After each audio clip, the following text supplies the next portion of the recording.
Le mythe a commencé à prendre forme réelle le 15 décembre 1967, plus précisément à 17h. Et pas n'importe où, bien sûr, mais dans une ville appelée Point Pleasant, située en Virginie occidentale, aux États-Unis. Si nous voulions être plus précis, nous devrions nous diriger vers le pont qui relie cette ville à Canoga, dans l'Ohio.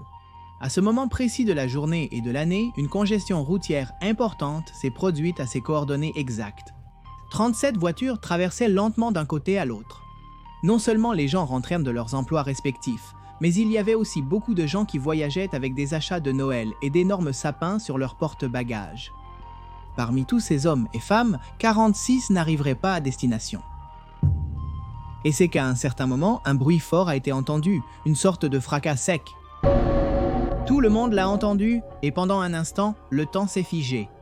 Il y a eu un instant avant le chaos, où tous les survivants prétendent s'être rendus compte que quelque chose de mauvais se passait. Ils ne se trompaient pas. Le pont s'est effondré, engloutissant 31 des 37 véhicules. Klaxons, cris, désespoir. L'air s'est soudainement tendu et les images les plus terribles ont commencé à tout remplir. Des familles entières s'enfonçaient dans leurs moyens de transport, un homme luttait pour monter sur le toit de son camion, des animaux de compagnie qui avaient dormi paisiblement sur les sièges arrière barbotaient en essayant de ne pas mourir. D'autres personnes qui n'étaient pas sur le pont se sont instinctivement jetées à l'eau, dans l'espoir de pouvoir sauver quelqu'un. Plus de cris, des sirènes. 46 ont été les victimes fatales de cet horrible événement. Un événement qui a choqué la région mais aussi tout le pays, générant une panique énorme en ce qui concerne les longs ponts. Et pas seulement cela, après l'effondrement du célèbre pont d'argent, une autre sorte de peur se réveillerait. Beaucoup étaient convaincus que l'incident avait eu un coupable silencieux. Nous parlons d'un être qui, exactement un an auparavant, rôdait dans la région, causant la terreur. Mais ne nous précipitons pas. Comment l'effondrement de ce pont a-t-il conduit à la célébrité de l'un des cryptides les plus reconnus? Quels étaient ses antécédents? Qui étaient les premiers à l'enquêter? Est-il vrai que cet être serait lié à d'autres événements étranges, comme des prophéties, des soucoupes volantes et la présence d'hommes en noir?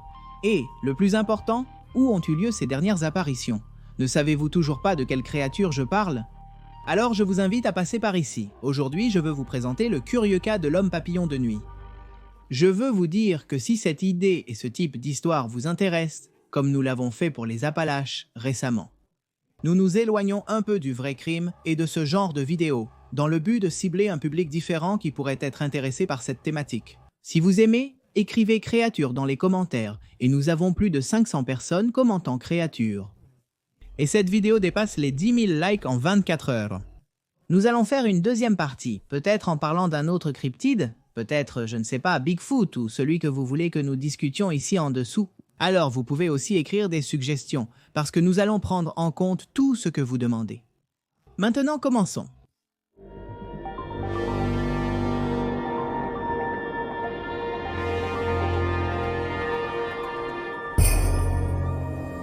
La panique se fait sentir.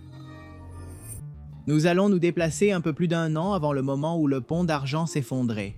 Parce que même si cela serait le genèse pour que le mythe prenne son envol, l'horreur avait déjà posé ses griffes en Virginie occidentale bien avant. Le 12 novembre 1966, un groupe de fossoyeurs travaillait dur à Clendenin, une ville célèbre pour être le berceau de la première usine pétrochimique du monde. Ces hommes creusèrent des tranchées à grande vitesse tout en murmurant et en riant sous cape. C'était un travail ardu, mais ils savaient le mener à bien. Ils n'étaient pas prêts pour ce qu'ils ont découvert. Soudain, parmi les ombres de quelques arbres proches, ils ont pu percevoir un mouvement qui a agité quelques feuilles. Avant qu'ils ne puissent en conjecturer sur ce que cela pourrait être, ils ont vu une énorme figure humanoïde sautant entre les branches feuillues. La confusion de tous a augmenté quand ils ont découvert que l'être avait d'énormes ailes. Alors, la panique les a paralysés, du moins jusqu'à ce qu'ils voient ces grands yeux rouges brillants. Immédiatement, les fossoyeurs se sont mis à courir et ne se sont arrêtés que lorsqu'ils ont eu besoin de reprendre leur souffle. Ils ne le savaient pas, mais ils avaient été les protagonistes de la première observation officielle d'un monstre qui deviendrait bientôt habituel pour les gens de la région. Et c'est que quelques jours seulement après cet incident, deux couples se promenaient près du secteur connu sous le nom de zone trinitrotoluène. Zone trinitrotoluène. Ce n'était rien d'autre qu'une zone d'anciens dépôts militaires utilisés pendant la Seconde Guerre mondiale. Après le conflit, l'endroit avait commencé à être utilisé par des couples qui voulaient s'éloigner du centre pour se promener en tranquillité ou avoir un peu d'intimité. C'est ce que faisaient ces 4 personnes, quand soudain une créature d'environ 2 mètres de haut, avec d'énormes ailes, est apparue parmi les ombres d'une ruine. Le facteur des yeux rouges s'est à nouveau répété et le fait que l'être se déplaçait avec quelque chose qui ressemblait à des seaux. Les malheureux témoins se sont précipités vers leur véhicule, sans hésiter une seconde. Leur consternation n'a fait qu'augmenter lorsqu'ils ont pu voir dans le rétroviseur que l'être les suivait. Et comment le faisait-il? En volant?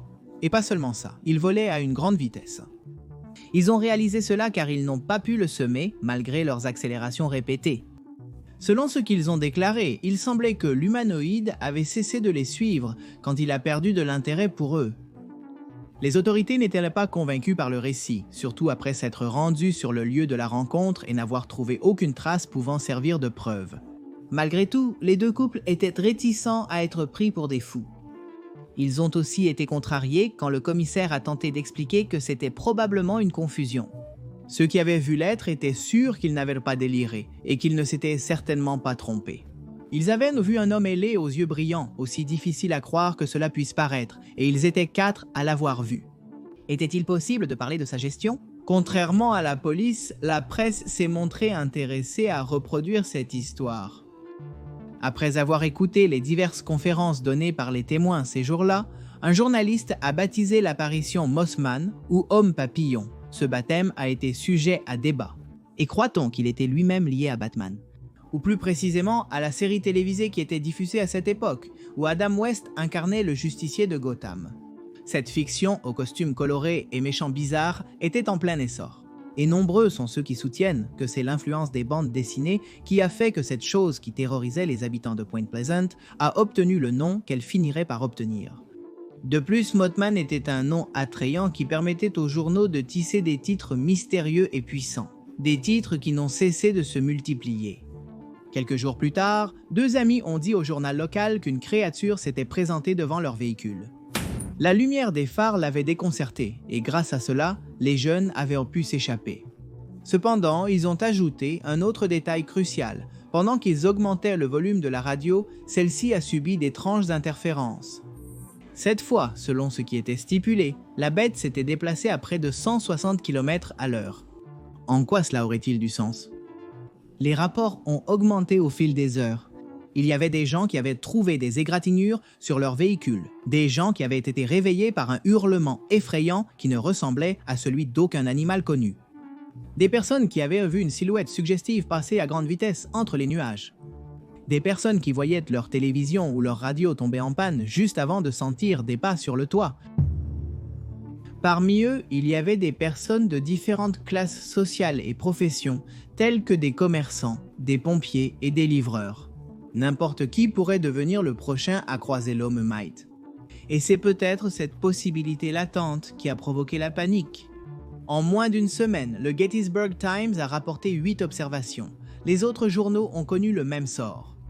On a même commencé à parler de chiens et de chats qui avaient disparu de leur maison au petit matin. Suite à l'alerte, un groupe de voisins a décidé de prendre le contrôle de la situation, estimant que la police était impuissante. Du jour au lendemain, de nombreux résidents ont commencé à sortir armés s'ils sortèrent la nuit. La paranoïa avait atteint des niveaux insoupçonnés et avait créé le terreau idéal pour qu'un malheur se produise à tout moment. C'est pourquoi, alors que la fureur pour Mothman grandissait, les autorités ont déclaré qu'il était temps d'intervenir. Dans le but de désamorcer tout problème potentiel découlant de la peur généralisée, la police locale a convoqué plusieurs professionnels pour qu'ils puissent donner une explication logique à ce qui se passait. C'est ainsi qu'ils sont arrivés jusqu'au Dr Robert L. Smith, professeur universitaire spécialisé en faune sauvage. L'homme a analysé les cas présentés, les descriptions des victimes, et après quelques jours de consultation de ses livres et notes, il est arrivé à une conclusion qui est rapidement devenue vox populi parmi les sceptiques. Selon Smith, ce qui avait terrorisé Point Pleasant n'était rien d'autre qu'une grue canadienne qui s'était désorientée sur sa route de migration conventionnelle.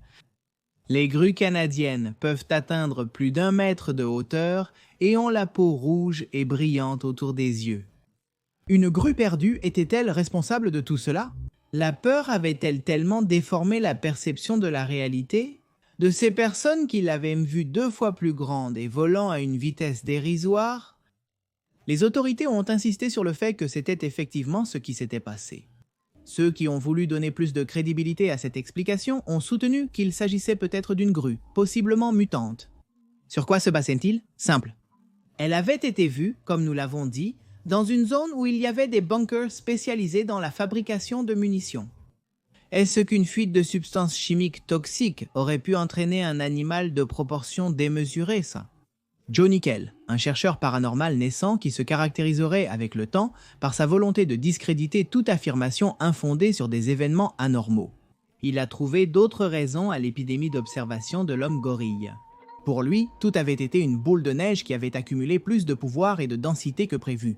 Il croyait qu'après une expérience, probablement due à une confusion, un tas de personnes ennuyées avaient profité pour s'amuser en effrayant les autres. Une partie de ses soupçons a été justifiée lorsqu'il a découvert qu'un groupe d'ouvriers avait attaché des lanternes rouges à des ballons d'hélium, dans le but de jouer un tour à leurs voisins tourmentés. Joe n'a pas non plus écarté l'idée d'un animal mal identifié. Seulement, selon ses soupçons, il ne s'agissait pas d'une grue canadienne, mais d'un hibou des neiges, un animal également énorme. En fait, ces recherches démontreraient qu'en 1966, coïncidant avec la période de plus grande observation de l'homme papillon, un individu nommé Ace Henry avait abattu dans ces parages un hibou avec une envergure d'1,5 m. Cet oiseau est toujours exposé au musée de l'homme papillon. Ces déclarations, au lieu d'étouffer le mythe de l'homme papillon, ne l'ont calmé que pendant un temps, car il reviendrait ensuite avec plus de force. Et la cause de cela serait ce qui s'est passé sur le pont d'Argent. Le pont d'Argent a été construit en 1928 par la Corporation Générale et la American Bridge Company et a été conçu selon les spécifications de la Société américaine des ingénieurs civils. Il comptait 2 voies et avait une longueur totale de 680 mètres, y compris les accès. Il avait reçu le nom de pont d'Argent car c'était le premier pont suspendu en aluminium peint du pays. Cela a fait que beaucoup de gens se sont même approchés de la zone pour le photographier. C'était un élément du paysage dont tout le monde était fier. Même beaucoup de résidents ne cessaient de répéter que, de plus, le pont disposait de techniques d'ingénierie uniques, comme des chaînes à haute tension et des tours basculantes. Pendant près de 40 ans, le pont s'élevait majestueusement au-dessus de la rivière Ohio, au début de 1967. Une commission protocolaire l'a inspecté et a prétendu qu'il était en parfait état pour continuer à fonctionner pour un autre, à tranche de temps. Cependant, ce n'est pas ce qui s'est passé. Le 15 novembre 1967, la fierté de Point Pleasant s'effondrerait, prenant quelques vies mortelles et donnant à l'homme papillon une nouvelle facette, et c'est ainsi que notre histoire revient au début. Incident du pont. Après le sauvetage des survivants, l'extraction des morts et la récupération des véhicules tombés, la ville est entrée dans une longue période de deuil. Pendant cette période grise, des enquêtes approfondies ont été menées pour déterminer la cause de l'incident. Le premier indice était que de nombreuses personnes dans la région de Virginie occidentale et de l'Ohio ont affirmé avoir entendu un bang sonique au moment où le pont s'est effondré. On appelle explosion sonique, boom sonique ou bang sonique le composant audible de l'onde de choc provoquée par un objet lorsqu'il dépasse la vitesse. Mach 1 ou barrière du son. Pourrait-il alors se passer que quelque chose produise une vibration capable de générer un déséquilibre structurel dans le pont? Les installations militaires environnantes ont été examinées, leur historique de détonation et le vol de leurs avions analysés sans correspondance. De plus, un autre rapport a révélé que si un bang sonique capable de renverser le pont avait été effectué, des dommages évidents auraient dû être perçus dans d'autres constructions, comme les maisons et les bâtiments. En parallèle, les résidents les plus âgés se sont souvenus d'une histoire particulière d'autrefois, une histoire qui s'est produite en 1774. Cette année-là, à Point Pleasant, il y a eu une bataille entre 1000 hommes blancs et 1000 indigènes. Ces derniers étaient commandés par le chef Cornstalk, qui à un certain moment s'était rendu compte que la balance penchait en faveur de ses ennemis. C'est alors qu'il a dit à sa troupe qu'il pouvait choisir de se battre jusqu'à la mort ou de se rendre. Sans trop y penser, ces hommes, blessés, décimés et acculés, ont préféré se soumettre à l'homme blanc. Selon l'histoire officielle, la bataille de Point Pleasant a entraîné 2 autres événements importants. Un traité de paix est signé. Ironiquement, Cornstalk est capturé et exécuté. On dit que l'homme, avant d'être criblé de balles, avait lancé une malédiction sur toute la région. Évidemment, l'histoire de la malédiction indigène n'a pas apaisé les faits ni la raison de l'événement. Et pour ceux qui cherchaient une explication empirique de ce qui s'était passé, ils l'ont trouvé peu de temps après. Apparemment, tout avait été le résultat de la défaillance de l'une des plaques qui formait les maillons de la chaîne de suspension du pont. Elle avait simplement un petit défaut de construction. D'autre part, les analyses ont démontré le mauvais entretien de l'ouvrage. Cela sans compter qu'au moment de l'accident fatal, la structure supportait plus de poids que nécessaire. Cette sentence était unanime et ne laissait pas de place au mystère. Cependant, l'ombre de l'homme papillon s'est à nouveau manifestée. Et pour cela, la participation de l'écrivain et chercheur Gray Barker a été d'une importance vitale. Des preuves récentes indiquant que Barker était sceptique dans la plupart des cas qu'il enquêtait, mais écrivait avec une ferveur croyante. Pour des raisons financières, a-t-il été ainsi ou non? Ce qui est certain, c'est qu'il a réussi à laisser une énorme empreinte en Virginie occidentale grâce à son livre de 1970, appelé « Le pont d'argent ». Dans cette œuvre, il reliait la chute du pont aux précédentes apparitions de l'homme. Papillon de nuit. Selon lui, de nombreux témoins avaient aperçu la créature près du lieu du conflit, et ce n'était pas tout. Toujours, selon ses rapports, l'homme papillon était intimement lié à d'autres phénomènes peu communs qui s'étaient produits dans la région, comme des apparitions d'ovnis et la présence d'hommes en noir. Ces idées pouvaient sembler aussi farfelues que celles de la malédiction du chef, mais elles n'ont pas été prises ainsi par le public en général. L'homme papillon, pour une raison quelconque, semblait à tous une horreur plus réelle, une horreur dont ils avaient une conscience plus claire et contemporaine. Cela a été pris en compte par un autre écrivain et chercheur, John Keel. Keel a été l'un des ufologues les plus influents depuis les années 70.